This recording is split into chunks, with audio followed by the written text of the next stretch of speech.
have a question for you today. What's your story?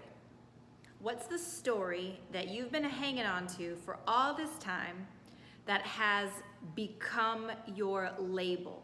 It's become your lid. It's become your identity. It's become who you are.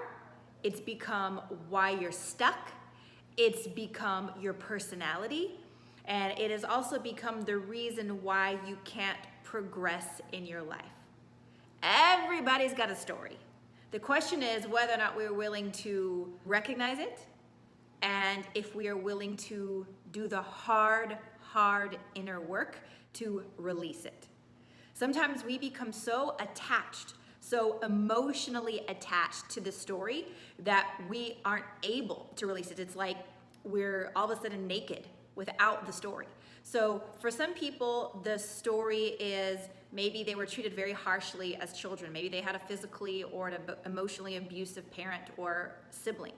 Or maybe they have developed some sort of autoimmune disease, and that illness, that condition has become their story. Or maybe it's some other sort of illness that they either have or they had at some point in their life, and that illness, that health condition now defines them. Or maybe they're a part of an unhealthy marriage now, or they have a crazy boss, or their financial struggles, or it could be anything at all.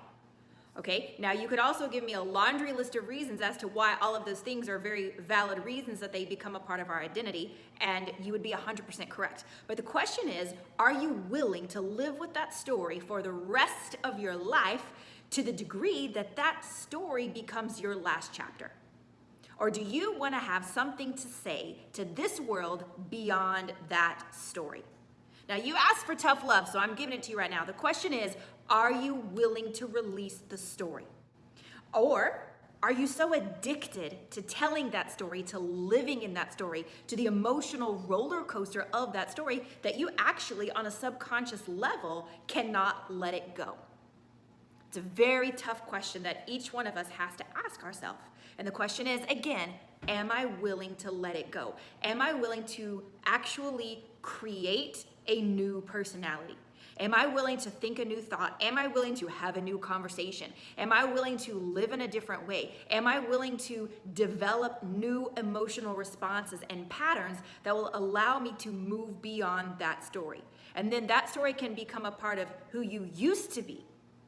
It can become a stepping stone as opposed to a stumbling block. So my question for you right now is, what's your story?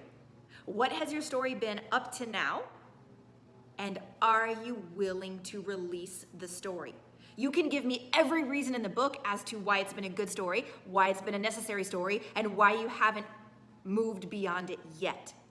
But until you become willing to release that story, no one else gets to hear the rest of your book. And instead of it being your life story, what if it became just the opening chapter of a brand new book? And the next book of your life story is how you overcome it, how you move beyond it, how it's no longer even necessary to discuss that tiny little blip on your radar. It's up to you. Love you guys. Bye for now.